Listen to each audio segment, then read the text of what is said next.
Hi learners! Let's talk about some robots and their functions. A hospital robot.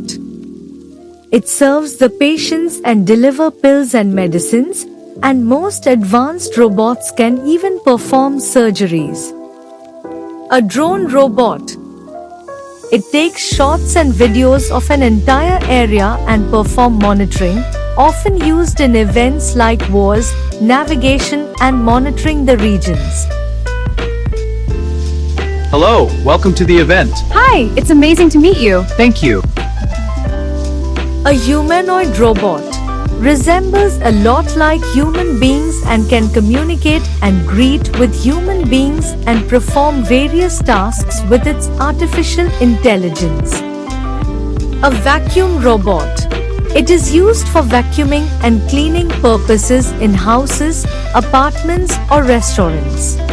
Do you know about some other robots and their functions? Discuss it with your teacher.